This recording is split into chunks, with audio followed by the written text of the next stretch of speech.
జై భీమ్, జై భీమ్, జై సేవాలాల్, జై సేవాలాల్, జై తెలంగాణ. అంబేద్కర్ ఆలోచన విధానం అంబేద్కర్ ఆలోచన విధానం. గౌరవనీయులు పెద్దలు, ఈ కార్యక్రమానికి అధ్యక్షత వహిస్తున్న గౌరవనీయులైన సోదరులు గ్రామ మాజీ సర్పంచ్ శంకర్ నాయక్ గారికి. శంకర్ నాయక్ నాకు మాట్లాడరాదు అనుకుంటేనే చాలా బ్రహ్మాండంగా మాట్లాడిండు. Thank you Shankar. తమ్ముడు ఈరోజు ఈ కార్యక్రమంలో మరి ప్రభుత్వ ఉద్యోగి అయినప్పటికీ తన గ్రామం మీద ఉన్న ప్రేమతో మా గ్రామంలో ఖచ్చితంగా డాక్టర్ బాబాసాహెబ్ అంబేద్కర్ గారు మా పిల్లలకు స్ఫూర్తినియాలన్న ఉద్దేశంతో ఇంత చక్కటి కార్యక్రమంలో కీలక పాత్ర పోషించిన తమ్ముడు అజయ్ నాయక్ గారు, అదేవిధంగా గౌరవనీయులు సేవాలాల్ సేన రాష్ట్ర అధ్యక్షుడు తమ్ముడు సంజీవ్ నాయక్ గారు, ఈరోజు మీ అందరికీ ఆప్తుడుగా హరీశ్వర్ రెడ్డి గారికి, సౌమ్యుడైన హరీశ్వర్ రెడ్డి గారికి వారసుడిగా రాజకీయాల్లో అడుగుపెట్టి ఇవాళ ఇక్కడ ఉండే మా దాస్యానాయక్ తాండా కాదు, మా చౌడాపూర్ మండలం కాదు, కులకచర్ల మండలం కాదు, మొత్తం పరిగిలోని గిరిజన దళిత బలహీన వర్గాల అన్నాదమ్ములకు ఆడబిడ్డలందరికీ ఒక పెద్దన్నలాగా ఉంటున్న మా అన్న మాజీ ఎమ్మెల్యే కొప్పుల మహేశ్వర్ రెడ్డి గారు, మరొక అన్న మా కొప్పుల అనిల్ రెడ్డి గారు, అదేవిధంగా అక్క మాజీ మంత్రివర్యులు మహేశ్వరం ఎమ్మెల్యే పెద్దలు శ్రీమతి సబితా ఇంద్రారెడ్డి గారు, మాజీ మంత్రివర్యులు మీకు సుపరిచితులు అన్న డాక్టర్ శ్రీనివాస్ గౌడ్ గారు, మాజీ మంత్రివర్యులు గౌరవనీయులైన పెద్దలు శాసన మండలి సభ్యులు మొహమ్మద్ మహమూద్ అలీ గారు, పెద్దలు అన్నగారు అడిషనల్ డీజీపీగా మరి ఇంకా 8 ఏళ్ల సర్వీస్ ఉన్నప్పటికీ రాష్ట్రంలోని దళిత గిరిజన బలహీన వర్గాల బిడ్డల కోసం కేసీఆర్ గారి నాయకత్వంలో 9.5 సంవత్సరాల పాటు రాష్ట్రంలో గురుకుల వ్యవస్థను అద్భుతంగా నడిపించిన అన్నగారు డాక్టర్ ఆర్ఎస్ ప్రవీణ్ కుమార్ గారు. ప్రవీణ్ గారు మాట్లాడాల్సింది, కానీ మన కోర్టు పర్మిషన్ 5 దాకానే ఉంది. మనం చట్టాన్ని గౌరవించే వ్యక్తులం కాబట్టి మీరే మాట్లాడండి అని చెప్పి వారు చెప్పినారు. వారికి, అదేవిధంగా మొన్న కొడంగల్లో గిరిజనుల భూములను రేవంత్ రెడ్డి గుంజుకుంటుంటే మీకోసం కొట్లాడి 37 రోజుల పాటు జైలు జీవితాన్ని కూడా అనుభవించిన మన అన్న కొడంగల్ మాజీ శాసనసభ్యుడు, మళ్ళీ తిరిగి 100% చెప్తున్నా, రాసి పెట్టుకోండి, రేవంత్ రెడ్డిని ఓడగొట్టి మళ్ళీ తిరిగి కాబోయే ఎమ్మెల్యే పట్నం నరేందర్ రెడ్డి గారికి, గౌరవనీయులు గౌరవ ఎమ్మెల్యే సోదరులు పాడి కౌశిక్ రెడ్డి గారు, గౌరవనీయులు శాసన మండలి సభ్యులు మేడ్చల్ జిల్లా బీఆర్ఎస్ పార్టీ అధ్యక్షులు తమ్ముడు షంబీపూర్ రాజు గారు, మాజీ ఎమ్మెల్యే సోదరుడు తమ్ముడు విద్యార్థి నాయకుడిగా ఉద్యమంలోకి వచ్చి ఈరోజు ఎంపీగా ఎమ్మెల్యేగా ఎన్నికై ప్రస్తుతం పార్టీకి సేవలు అందిస్తున్న తమ్ముడు బాల్కా సుమన్ గారు, మాజీ శాసనసభ్యులు తాండూరు గౌరవనీయులు పైలట్ రోహిత్ రెడ్డి గారు, గౌరవనీయులు వికారాబాద్ జిల్లా పార్టీ అధ్యక్షులు సోదరుడు వికారాబాద్ మాజీ శాసనసభ్యుడు డాక్టర్ మెతుకు ఆనంద్ గారు, అదే మాదిరిగా మా ఎమ్మెల్సీ తమ్ముడు మొన్ననే రేవంత్ రెడ్డి సొంత జిల్లాలో లోకల్ బాడీ ఎమ్మెల్సీలో మరి అధికార పార్టీని ఓడించి గెలిచొచ్చిన తమ్ముడు నవీన్ కుమార్ రెడ్డి గారు, అదే మాదిరిగా ఇంకా వేదిక పైన ఆసీనులైన మరి రజనీ సాయి చంద్ గారు మా ఆడబిడ్డ, వారితో పాటు వేదిక పైన ఉన్న ఎవరెవరి పేర్లు చెప్పలేదో వాళ్ళందరూ దయచేసి మనసులనే తిట్టుకోండి, బయట తిట్టకుండ్రి అని చెబుతూ, వేదిక ముందున్న మండల పార్టీ అధ్యక్షులు ఇందాక బాగా మాట్లాడిన సుధాకర్ అన్న, ఇంకా మిగతా ప్రతి ఒక్కలకు పేరు పేరున వేదిక ముందున్న మా దాస్యానాయక్ తాండా ఆడబిడ్డలు అద్భుతంగా స్వాగతం పలికినారు. మా ఆడబిడ్డలకు, మా అన్నదమ్ములకు, చౌడాపూర్ మండలం, అదేవిధంగా పరిగిలోని వివిధ ప్రాంతాల నుంచి తరలి వచ్చిన అన్నదమ్ములందరికీ పేరు పేరున హృదయపూర్వకంగా శిరస్సు వంచి మీకు నమస్కారం. పత్రికా మిత్రులకు ప్రత్యేక నమస్కారం. నిజంగా చాలా చాలా సంతోషంగా ఉంది. పరిగి అన్న ఏం చెప్పిండంటే, మహేష్ అన్న ఏం లేదన్నా, ఒక్కటే ప్రోగ్రాం ఏం లేదన్నాడు. కానీ పొద్దున మేము బయలుదేరిన కాడికెళ్ళి ఇప్పటిదాకా ఇంకొక 15 నిమిషాల్లో టైం అయిపోతుందంటే ఇప్పుడు మైక్ ఇచ్చిండు. పొద్దున్న నుంచి ఇప్పటిదాకా మరి వేలాది మందిని కలుసుకున్నాం. ఎక్కడికక్కడ మధ్యలో వచ్చేటప్పుడు రైతు కూలీలను కలిసినాం, అట్లాగే మధ్యలో రైతులను కలిసినాం. చాలా మంది పరిగి నియోజకవర్గ ఆడబిడ్డలను అన్నాదమ్ములను ఇలా కలుసుకునే అదృష్టం కలిగింది. దానికి కారణం ఇవాళ డాక్టర్ బాబాసాహెబ్ అంబేద్కర్ విగ్రహావిష్కరణ ఇక్కడ పెట్టుకున్నందుకే ఈ అదృష్టం కలిగింది. నిజంగా ఒక్క మాటలో చెప్పాలి అంటే డాక్టర్ బాబాసాహెబ్ నేర్పించిన ఒక గొప్ప సూత్రం, బోధించు, సమీకరించు, పోరాడు. ఈ పోరాట స్ఫూర్తిని పూర్తి స్థాయిలో ఒంటబట్టించుకున్నది, పూర్తి స్థాయిలో ఆకలింపు చేసుకొని అత్యద్భుతంగా దాన్ని ఆచరణలో కూడా పెట్టింది పెద్దలు మన నాయకులు కేసీఆర్ గారు. ఎట్లా అని మీరు అంటారా?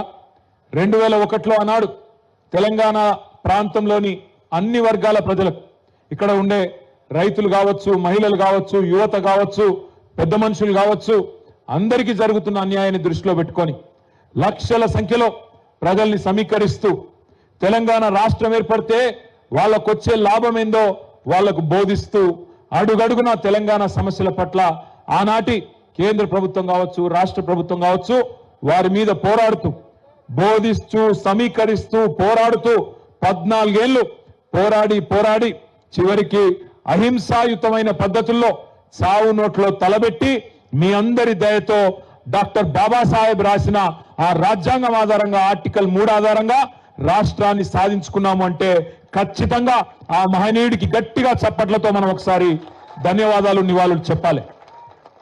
బాబాసాహెబ్ అంబేద్కర్ రాసిన రాజ్యాంగమే లేకపోతే, ఆ మహానుభావుడి దార్శనికతనే లేకపోతే ఇవాళ తెలంగాణ లేదు.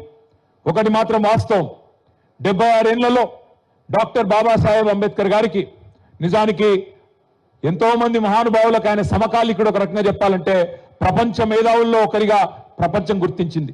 హార్వర్డ్ లాంటి విశ్వవిద్యాలయం, ఆక్స్ఫర్డ్ లాంటి విశ్వవిద్యాలయం కూడా వారిని పిలిచి వారి దార్శనికతకు, వారి విజ్ఞతకు, వారి తెలివితేటలకు, వారి మేధస్సుకు అప్పుడే 70-75 ఏళ్ల కిందటనే పిలిచి వారితో లెక్చర్లు ఇప్పించుకున్నారు. కానీ మన దేశంలో మాత్రం ఆయన కేవలం దళితులకు మాత్రమే ఆరాధ్య దైవంగా చిత్రీకరించే ప్రయత్నం కొంతమంది చేసినారు. కానీ వాళ్ళు చాలా సంతోషంగా ఉంది.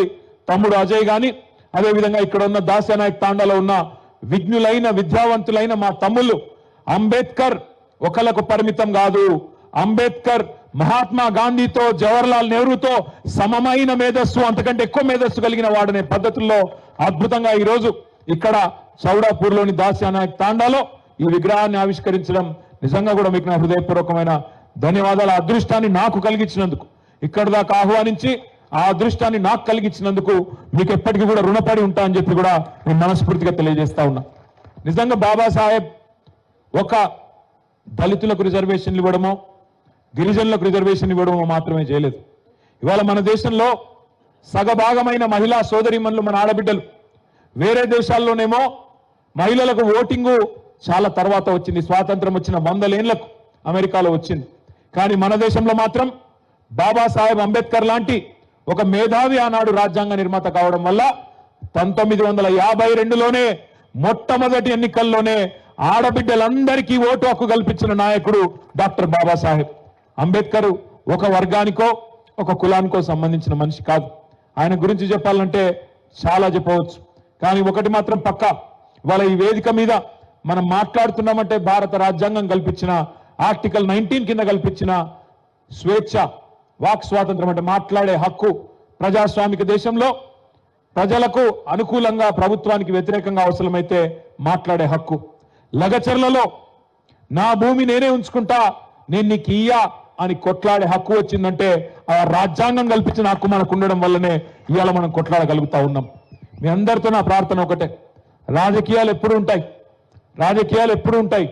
ఇంకో 4 ఏళ్లకు మళ్ళీ ఎలక్షన్లు వచ్చినప్పుడు మళ్ళా ఆ రోజు మీ దయ ఎవరికి ఉంటే వాళ్ళు గెలుస్తారు, వాళ్ళు ముఖ్యమంత్రులు, మంత్రులు అవుతారు, ప్రభుత్వం వస్తుంది. కానీ మనం దాని గురించి బాధపడవలసిన అవసరం లేదు. ప్రజాస్వామ్యంలో చాలా కామన్, ఒకరు గెలుస్తారు, ఒకరు ఓడిపోతారు.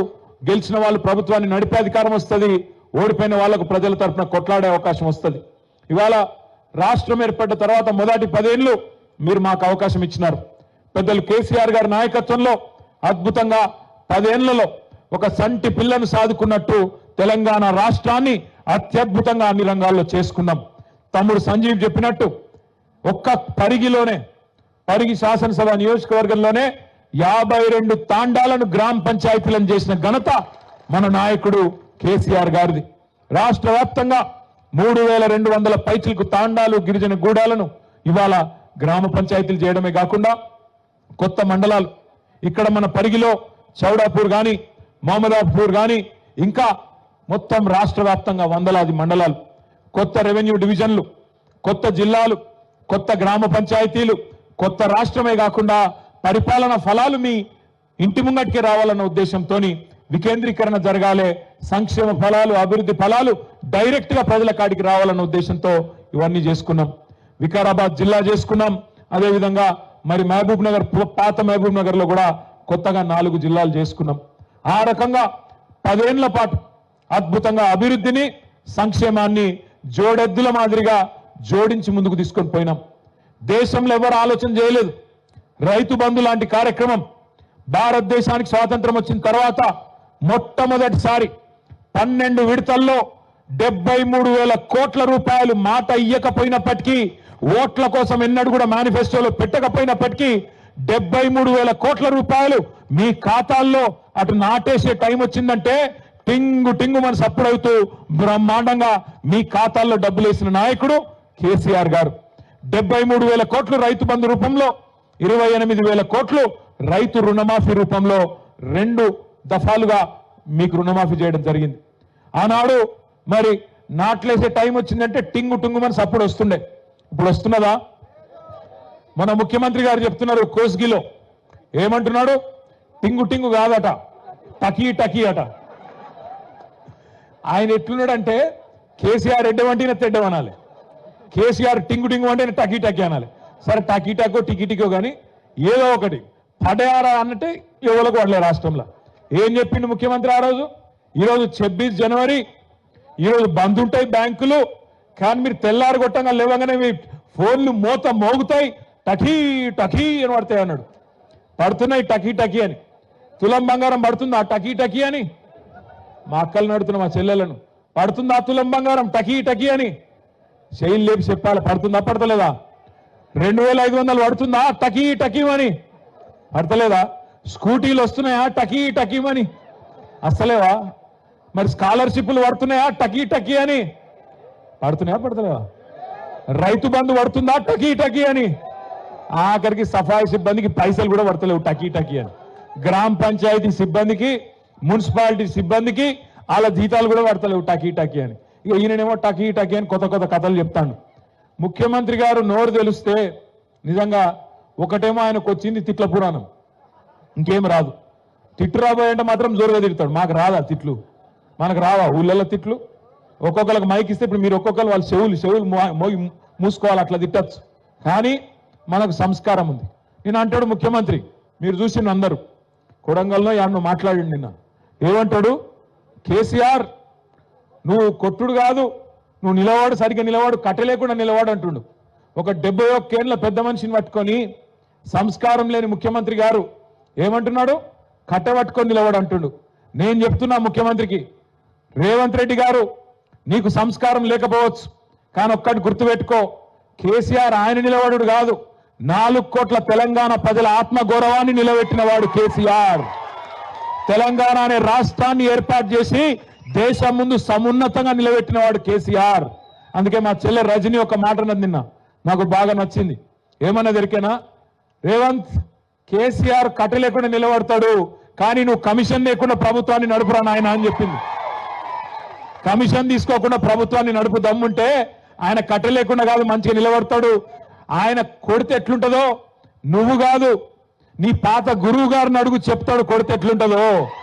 నీ ఇప్పుడు గురువుని అడుగు, నీ గురువుని అడుగు, రాహుల్ గాంధీ వాళ్ళ అమ్మని అడుగు, చెప్తుంది ఎట్లా ఢిల్లీ మెడలు వంచి తెలంగాణ తెచ్చిండో కేసీఆర్ కొడితే ఎట్లుంటుందో ఆ దెబ్బ తిన్నోళ్ళని అడుగు, తెలుస్తుంది. ఆయన నాకు తెలియక అడుగుతా, ఈయనకు కేసీఆర్కి ఏమైనా పోలికున్నది? అసలు కేసీఆర్ ఏమో హిస్టరీ, కేసీఆర్ అంటే హిస్టరీ, రేవంత్ రెడ్డి అంటే లాటరీ. టికెట్ కొనకుండా లాటరీ గెలిచిపోయాడు, టికెట్ కొనకుండా లాటరీ గెలిచినాడు రేవంత్ రెడ్డి. తప్పిదారి అడ్డివారి గుడి దెబ్బలు ముఖ్యమంత్రి అయితే ఇక ఆవుతలేడు మనిషి. అరే అయ్యా, నీకంటే ముందు చాలా మంది పనిచేశారు నాయన ముఖ్యమంత్రులు. రేవంత్ ఒక్కటి గుర్తుపెట్టుకో, ఒకటి యాది పెట్టుకో, కేసీఆర్ పేరును నువ్వు కాదు కదా, కాంగ్రెస్ తాత జేజమ్మలు దిగొచ్చినా ఎవరు మర్పించలేరు. తెలంగాణ ఉన్నంత కాలం, తెలంగాణ రాష్ట్రం ఉన్నంత కాలం తెలంగాణ ఎవరు తెచ్చిండ్రు అంటే ఎవరంటారు? ఇక మరి గిట్లున్నాక ఆయన ఏం బిక్తాడు నాకు అర్థం కాదు. నేనేమంటున్నా, మాటలు మస్తుగా చెప్పచ్చు రేవంత్ రెడ్డి లెక్క, నేను కూడా నరకచ్చు. అంబేద్కర్ అభయాస్తం అని పెడతా, కేసీఆర్ దళిత బంధు పెట్టి 10 లక్షలే ఇచ్చిండు, నేను 12 లక్షలు ఇస్తా అన్నాడు. ఇచ్చినవా ఒక్కలకన్నా? పడ్డాయా ఎక్కడన్నా టకీమని పడ్డాయా? బీసీ డిక్లరేషన్ అన్నాడు, 20,000 కోట్లు ఇస్తా అన్నాడు బీసీలకు సంవత్సరానికి, మొత్తం 1,00,000 కోట్లు ఇస్తా అన్నాడు బీసీలకు. పడ్డాయా? టకీ అంటుందా ఎక్కడన్నా? టకీ లేదు, టికీ లేదు. అందుకే అంటున్నా రేవంత్ రెడ్డి, ఇక తిట్ల పురాణం బంద్ చేయి. సంవత్సరం దాటిపోయింది, నీ హనీమూన్ పీరియడ్ కూడా అయిపోయింది. హనీమూన్ పీరియడ్ అంటే ఏంటంటే, లగ్గం చేసుకున్నాక మొదటి 10-12 నెలలు లగ్గం చేసుకున్నాక పిల్లకు పిల్లగానికి బాగా ఒకళ్ళ మీద వాళ్ళకి మోజు ఉంటుంది కాబట్టి దాన్ని హనీమూన్ పీరియడ్ అంటారు. గట్లనే రేవంత్ రెడ్డి కూడా కొత్తగా ముఖ్యమంత్రి అయింది కాబట్టి ఏమైనా చేస్తాడేమో, ఏమైనా ఇస్తాడేమో అని అనుకున్నారు. ఇప్పుడు అది ఒడిచిపోయింది. ఈ కాడి నుంచి నీకు సినిమా ఉన్నది ముంగట. నేను అంటున్నా రేవంత్ రెడ్డిని అసెంబ్లీకి రా కేసీఆర్ అంటుండు. అరే నేను రేవంత్ రెడ్డిని అడుగుతున్నా, అసెంబ్లీకి రాగాదు, నీకు దమ్ముంటే రేవంత్ రెడ్డి నువ్వు లగచర్లకు రా, నీ సంగతి ఎందుకు కొడంగల్ చెప్తారు. నువ్వు దమ్ముంటే నువ్వు రా లగచర్లకు, సెక్యూరిటీ లేకుండా రారాబోయే నేను కూడా చూస్తా.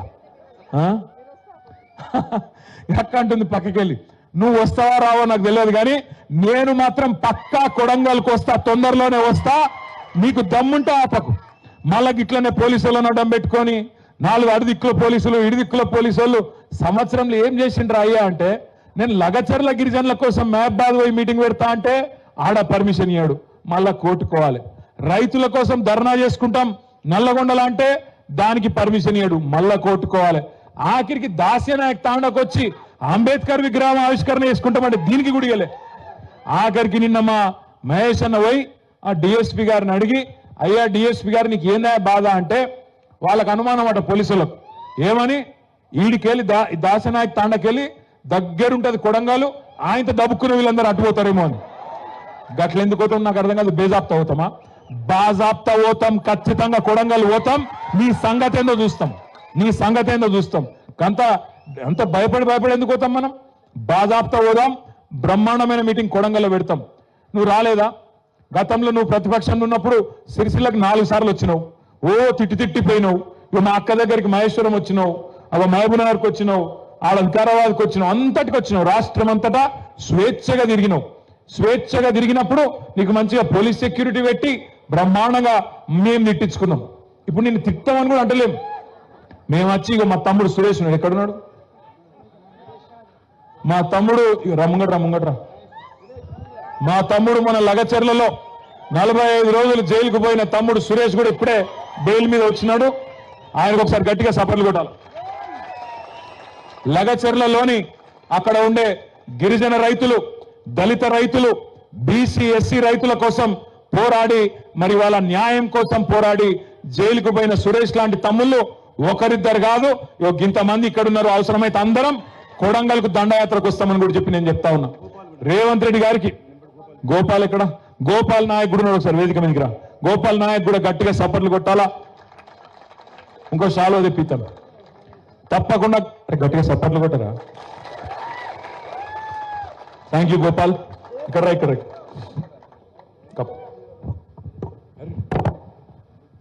Thank you Gopal Naik, Suresh. మీ అందరికి నా రిక్వెస్ట్ ఏంటంటే सेन राम राम मैं मा करो हमार बाजार नहीं के नानो फिर हम काई की चाहते तो दिल्ली लगा जाता नहीं भी सेंट्रल ऑफिस है हमको कायम परमिशन लाया चाहता तो कोई गवर्नमेंट काए आपने गाँव से जो ढेडिया और काए भी जमीन लेनो करता नहीं एक परमिशन लाया था से गवर्नमेंट से धैर्य में रहे सारो ये केटीआर अन्ना मेलोच आपने गया मजाती सलाह दिनोच मेलोच कनकता जीव काय को के लियो सलाह दिनोच और सलाह पर आपने गवर्नमेंट जमीन था बेचा वो संतोष में मैं आपने गवर्नमेंट पंचायती दिनोच केसीआर सारन केटीआर अन्ना जो आपने जमीन दिनोच करने लागत है तेलंगाना में कोई गवर्नमेंट जमीन ले सके नहीं वे रांकरन तो मैं सेन विनती करो राम राम से థ్యాంక్ యూ గోపాల్ అని నేను చెప్పిన నాకు తెలియదు కానీ మంచిగానే చెప్పిన అనుకుంటా. నేర్చుకుంటా, నాకు భాష రాదు, నేర్చుకుంటా. మా సంజీవ్ను ఓల్నోగల్ని పట్టుకొని నేను కూడా 4 మొక్కలు నేర్చుకుంటా. ఆ మధ్యన ఒకటి నేర్చుకుని ఇప్పుడు మర్చిపోయినా. బాయ్ బియా సేన రామ్ ఒకటి నేర్చుకున్నాక అంతే, ఇక మిగతా నేర్చుకోలే. అది కూడా నేర్చుకుంటా. నేను మీ అందరికి చేసే విజ్ఞప్తి ఒకటే, దయచేసి గుర్తుపెట్టుకోండి, డాక్టర్ బాబాసాహెబ్ మనకు స్వేచ్ఛనిచ్చిండు, మాట్లాడే స్వేచ్ఛనిచ్చిండు, కొట్లాడే స్వేచ్ఛనిచ్చిండు, ప్రభుత్వం మీద తిరుగుబాటు చేసే స్వేచ్ఛనిచ్చిండు, ప్రజాప్రతినిధులను నిలదీసే స్వేచ్ఛనిచ్చిండు. ఆ అద్భుతమైన రాజ్యాంగాన్ని, ప్రపంచంలో ఏ దేశానికి లేని రాజ్యాంగాన్ని డాక్టర్ బాబాసాహెబ్ మనకిచ్చిండు. కాబట్టి అధినేతలు, ప్రభుత్వ అధినేతలు జులుం చేస్తే మనం ఇవాళ వాటిని బర్దాస్తు చేయాల్సిన అవసరం లేదు. తిరగబడచ్చు, మాట్లాడచ్చు. ఎన్నికల్లో హామీలు ఇచ్చి మాట తప్పితే ఖచ్చితంగా నిలదీయొచ్చు.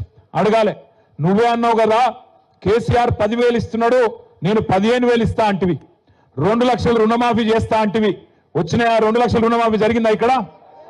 మరి ముఖ్యమంత్రి గారు అబద్ధాలు చెప్పొచ్చా? ఎంత సిగ్గు లేకుండా అబద్ధాలు చెప్తున్నాడు. 2 లక్షల రుణమాఫీ చేసిన అంటాడు. మొదలు నువ్వే మీటింగ్ పెట్టినావు డిసెంబర్లో, 23 డిసెంబర్లో మీటింగ్ పెట్టి ఏం చెప్పినావు? రుణమాఫీ కావాలంటే 49,500 కోట్ల రూపాయలు అవసరం పడుతుందని చెప్పి నీ ప్రభుత్వమే చెప్పింది. కానీ ఇవాళ వరకు నువ్వు ఇచ్చింది 11-12 కోట్లు మాత్రమే. మరి ఏ లెక్కనైతుంది రుణమాఫీ? చారాన కూడా కాలే ఎక్కడ కూడా. నేను అందుకే రేవంత్ రెడ్డిని అడుగుతున్నా, దాస్యానాయక్ తాండా ఇక్కడి నుంచి అడుగుతున్నా మళ్ళొక్కసారి, రేవంత్ నువ్వు ఎక్కడికి రమ్మంటే అక్కడికి వస్తా రాష్ట్రంలో. నీ సొంత ఊరు కొండారెడ్డి పల్లెకి పోదామా, పరిగి ఎమ్మెల్యే సొంత ఊరు శివారెడ్డి పల్లెకి పోదామా, లేదా దాస్యానాయక్ తాండాకు వస్తావా, లేదా కొడంగల్ కోదామా? ఎక్కడికైనా సరే ఏ ఒక్క ఊర్లోనన్నా 100% రుణమాఫీ జరిగిందంటే నా ఎమ్మెల్యే పదవి కాదు, రాజకీయ సన్యాసం తీసుకొని వెళ్ళిపోతా అని చెప్పి నేను చెప్తా ఉన్నా. గిన్ని అబద్ధాలు, గింత పచ్చి అబద్ధాలు చెప్పుడు ఒక ముఖ్యమంత్రికి శోభనీయది, అది మంచిది కాదు. నేను చెప్తున్నాడు ఇంకొక అబద్ధం, రాష్ట్రంలో రైతు కూలీలందరికీ 12,000 రూపాయలు ఇచ్చేసిండట. ఈ తాండాలో ఉండే రైతు కూలీలందరికీ వచ్చినాయి ఆ పైసలు? మొత్తం రాష్ట్రంలో ఉండే లక్షలాది మందికి 10 కోట్లు ఇచ్చిండు. కానీ అందరి ఖాతాలల్లో టకీమని 12,000 వేసేసినా అయిపోయింది అని చెప్పి నిన్న ముఖ్యమంత్రి గారు చెప్తా ఉన్నారు. ఇంత పచ్చి అబద్ధాలు ముఖ్యమంత్రి చెప్పవచ్చునా? ఇంత దుర్మార్గంగా మాట్లాడవచ్చునా? కేసీఆర్ గారు 28,000 కోట్ల రుణమాఫీ చేసిండని చెప్పి నువ్వే చెప్తావు అసెంబ్లీలో. మళ్ళా నిన్న నువ్వే కేసీఆర్ 12,000 కోట్లే చేసిండని మళ్ళా అబద్ధం చెప్తాడు. ఇంత పచ్చి అబద్ధాల ముఖ్యమంత్రిని మనం కూడా అందుకే పేరు మారవాలి. ఆయన పేరు అనుముల రేవంత్ రెడ్డి కాదు, అబద్ధాల రేవంత్ రెడ్డి. అబద్ధాలు తప్ప నిజం మాత్రం మాట్లాడాడు. ఆయనకేదో శాపం ఉన్నట్టుంది, నిజం చెప్తే తల 1000 ముక్కలు అవుతుందని ఎవడో శాపం పెట్టినట్టున్నాడు. అందుకే అబద్ధాలు తప్ప ఒక్క నిజం కూడా రాదు ఆయన నోట్లకెళ్ళి. దయచేసి నేను మిమ్మల్ని కోరేది ఒకటే, మా రైతన్నలు ముఖ్యంగా కోరేది, ఇవాళ ముఖ్యమంత్రి మాట మార్చిండు. 15,000 అన్నాడు, ఇప్పుడు 12,000 ఇస్తా అంటున్నాడు. ఆ 12,000 కూడా ఎప్పుడు ఇస్తాడో ఎవరికి తెలియదు. మార్చి 31 అంటున్నాడు. ఒకటి యాది పెట్టుకోండి, ఒకటి ఖచ్చితంగా గుర్తుపెట్టుకోండి, ఈ ముఖ్యమంత్రి ఈ ప్రభుత్వం వచ్చినాక ఇప్పటి వరకు రూపాయి రైతు బంధు కూడా ఇయ్యలే మీకు. ఆనాడు మన ప్రభుత్వం ఉన్నప్పుడు డిసెంబర్ 2023కు ముందు 7,600 కోట్ల రూపాయలు మనం మొత్తం కూడబెట్టి యాసంగి 2023లో రైతు బంధు కోసం పెట్టినాం. పెడితే ఇదే రేవంత్ రెడ్డి, ఉత్తమ్ కుమార్ రెడ్డి వీళ్ళందరూ ఎలక్షన్ కమిషనర్ దగ్గర పోయి ఉత్తరం ఇచ్చినారు, మీరు రైతు బంధు ఇప్పుడు వేస్తే మొత్తం మళ్ళా ఓట్లన్నీ కేసీఆర్కి గుద్దుతారు కాబట్టి ఆపేయండి అని చెప్పి ఇదే రేవంత్ రెడ్డి, ఇదే ఉత్తమ్ కుమార్ రెడ్డి, ఇదే కాంగ్రెస్ పార్టీ ఆనాడు ఎన్నికల కమిషన్ దగ్గర పోయి ఆ రోజు ఆపిచ్చింది. అవే పైసలు, అవే 7,600 కోట్ల రూపాయలు మన ప్రభుత్వం, మన కేసీఆర్ గారు మన రైతుల కోసం పెట్టిన పైసలను 6 నెలలు సతాయించి దాదాపు పార్లమెంట్ ఎలక్షన్లప్పుడు ఓట్లప్పుడు మాత్రమే మీకు రైతు బంధు వేసిండు. ఆ తర్వాత ఒక్క రూపాయి కూడా ఈ రోజు వరకు ఇయ్యలే. వానాకాలం రైతు బంధు ఎగ్గొట్టిండు, మళ్ళీ ఇప్పుడు యాసంగి రైతు బంధు మళ్ళా డ్రామా చేస్తా ఉన్నాడు. 15,000 కాదు 12,000 అని చెప్తా ఉన్నాడు. అందుకే నేను మా రైతన్నలందరికీ ఒకటే విజ్ఞప్తి చేస్తున్నా, గుర్తుపెట్టుకోండి, ఎగ్గొట్టిన వానాకాలం రైతు బంధు కూడా మీకు రేవంత్ రెడ్డి బాకీ ఉన్నాడు 7,500 రూపాయలు. అది కూడా మళ్ళా ఈయన చెప్పిన లెక్క ప్రకారం అయితే మరి తప్పకుండా 15,000 రూపాయలు మీకు అక్కడ కూడా బాకీ ఉన్నాడు. అదేవిధంగా మీకు మొదటి విడత యాసంగి 2023 కూడా ఎకరానికి 2,500 బాకీ ఉన్నాడు. మొత్తం కలిపి సంవత్సర కాలంగా ఒక్కొక్క ఎకరానికి ఒక రైతు బంధు విషయంలోనే రేవంత్ రెడ్డి ప్రభుత్వం, కాంగ్రెస్ ప్రభుత్వం ఒక ఎకరానికి 17,500 రూపాయలు ఒక్కొక్క రైతుకు బాకీ ఉన్నది. మీకు 4 ఎకరాలు ఉన్నదనుకో పొలం, ఒక్కొక్క ఎకరానికి రేవంత్ రెడ్డి మీకు 70,000 రూపాయలు బాకీ ఉన్నాడు. ఈ సంవత్సర కాలానికి 17,500 ఒక ఎకరం, 2 ఎకరాలకు 35,000, 4 ఎకరాలుంటే 70,000 రూపాయలు మీకు రేవంత్ రెడ్డి ప్రభుత్వం బాకీ ఉన్నది. వీళ్ళు ఓట్లప్పుడే దొరుకుతారు, మళ్ళా ఓట్లు అయిపోయినంటే మళ్ళా దొరకరు. ఇప్పుడు మళ్ళీ సర్పంచ్ ఎలక్షన్లు ఉన్నాయి, మళ్ళీ రేపు మీ తాండాలో కూడా ఎలక్షన్ ఉంటుంది, మీ మండలం చౌడాపూర్లో కూడా ఎలక్షన్ ఉంటుంది. మళ్ళీ ఎలక్షన్లు ఉన్నాయి కాబట్టి రైతు బంధు డ్రామా. అప్పుడు పార్లమెంట్ ఎలక్షన్ అప్పుడు మళ్ళీ వేసినట్టు చేసిండ్రు పైసలు, మళ్ళా గాయబ్. మళ్ళీ ఇప్పుడు ఎలక్షన్లు ఉన్నాయి కాబట్టి మళ్ళీ డ్రామా. ఎలక్షన్లు బంద్ అయినాయి అంటే మళ్ళా దొరకరు. అందుకే కాంగ్రెస్ వాళ్ళు వస్తారు కదా, మళ్ళా ఓట్లకి ఇంటింటికి అడగండి, ఏమాయ కొడక మరి వానకాలం రైతు బంధు పైసలు ఏమాయ అడగండి. మొత్తం ఒక్కొక్క ఎకరానికి 17,500 బాకీ ఉన్నాడు కదా, ఎప్పుడు ఇస్తాడు రేవంత్ రెడ్డి అని అడగండి. మొత్తం 17,500 ఇచ్చేదాకా దయచేసి ఖచ్చితంగా రైతన్నలు పట్టుబట్టాలి. గట్టిగా మీ సప్పట్లతో రేవంత్ రెడ్డికి మీ నిరసన చెప్పాలని చెప్పి కూడా నేను కోరుతా ఉన్నా. మా ఆడబిడ్డలు కూడా మీకు రేవంత్ రెడ్డి గారు 1, 2 కాదు 12, 13 నెలలకు 2,500 రూపాయలు చొప్పున బాకీ ఉన్నాడు, 30,000 రూపాయలు బాకీ ఉన్నాడు. అడగాల మీరు, ఏమై కొడుక మరి 30,000 ఎప్పుడు ఇస్తావు, మరి అది ఇచ్చినాకనే మాట ఓటు అడుగు అని ఖచ్చితంగా అడగాలి. లగ్గమైన ఆడపిల్లలు ఈ సంవత్సర కాలంలో ఉంటే అన్న మరి తులం బంగారం ఏది అని అడగాలి. ఇట్లా మనం అడగకపోతే ఆ మహానుభావుడు భారతరత్న డాక్టర్ బాబాసాహెబ్ రాసిన రాజ్యాంగానికి అర్థం ఉండదు. ఎందుకంటే రాజ్యాంగమే మనకు వాక్ స్వాతంత్రం కల్పించింది, మాట్లాడే స్వేచ్ఛనిచ్చింది, ప్రభుత్వాన్ని ప్రశ్నించే హక్కునిచ్చింది, మాట తప్పిన వాళ్ళని నిలదీసే హక్కునిచ్చింది. ఖచ్చితంగా ఆ మహానుభావుడు చూపెట్టిన బాటలో నడుద్దాం. ఏ సమాజం కోసం అయితే అంబేద్కర్ గారు కలలు కన్నారో, నిజంగా కూడా ఇందాక తమ్ముడు సంజీవ్ మాట్లాడుతూ చిన్న కులం పెద్ద కులం అని మాట్లాడి, చిన్న కులం పెద్ద కులం ఏముండదు, చిన్న గుణం పెద్ద గుణం ఉంటది. రేవంత్ రెడ్డి లెక్క చిన్న గుణం ఉన్న వాళ్ళు ఉంటారు, ఎక్కడ ఏ కులంలో ఉంటున్నా పెద్ద గుణం ఉన్న వాళ్ళు చాలా మంది ఉంటారు. ఇవాళ పెద్ద గుణం ఉన్న బిడ్డలు ఉన్నారు కాబట్టే దాస్యానాయక్ తాండాలో అంబేద్కర్ విగ్రహాన్ని పెట్టి మమ్మల్ని అందరినీ పిలిచిరనే మాట కూడా నేను గుర్తు చేస్తా ఉన్నా. దయచేసి నేను మిమ్మల్ని కోరేది ఒకటే, మనం ఇవాళ అందరం కూడా ఇక 4 ఏళ్ళు ఉన్నది, ఎలక్షన్లకు తొందర ఏం లేదు. ఒకటే ప్రతిజ్ఞ తీసుకుందాం, ఈ ప్రభుత్వాన్ని అడుగడుగునా ప్రశ్నిస్తూనే ఉందాం. దానికోసం జైల్లో పెడతాడు కావచ్చు, నరేందర్ రెడ్డి గారిని పంపినట్టు, సురేష్ ను పంపినట్టు, గోపాల్ నాయక్ ను పంపినట్టు, ఆఖరికి హీరియా నాయక్ పరిస్థితి మీరు చూసే ఉంటారు. ఆయనకు సంగారెడ్డి జైల్లో ఛాతీ నొప్పి వచ్చింది. ఛాతీ నొప్పి వస్తే, గుండె నొప్పి వస్తే నిజంగా మనిషి అంటోడైతే ఏం చేస్తాడు, ప్రభుత్వం నడిపేటానికి మనసు ఉంటే ఏం చేస్తాడు, వెంటనే అంబులెన్స్ ఎక్కించుకొని ఒక దగ్గరలో ఉన్న బెస్ట్ హాస్పిటల్కి తీసుకుపోతాడు. కానీ రేవంత్ రెడ్డి ప్రభుత్వం ఏం చేసింది ఎరికేనా, కొడంగల్ రైతు, కొడంగల్ గిరిజనుడు నాకు భూమి అని అంటాడా, మా అన్న తిరుపతి రెడ్డి పోయి అడిగితే కూడా ఏడా అని చెప్పి గుండె నొప్పి అంటే బేడీలేసి పోలీసు జీబుల హాస్పిటల్కి పంపి హాస్పిటల్లో కూడా బెడ్ మీద బేడీలేసి గొలుసేసి ఆ బెడ్ గట్టేసింది రేవంత్ రెడ్డి ప్రభుత్వం. అందుకే నేనన్నా చిన్న గుణం ఉన్నోడు అని నేను ఉత్తగానే అనలే, ఒక ఇట్లాంటి చిల్లర పనులు చేస్తాడు కాబట్టే చిన్న గుణం ఉన్న ముఖ్యమంత్రి అన్నా. అందుకే ఖచ్చితంగా ప్రభుత్వాన్ని నిలదీస్తూనే ఉండాలి, మాట తప్పిన ప్రతి సందర్భంలో ప్రశ్నిస్తూనే ఉండాలి.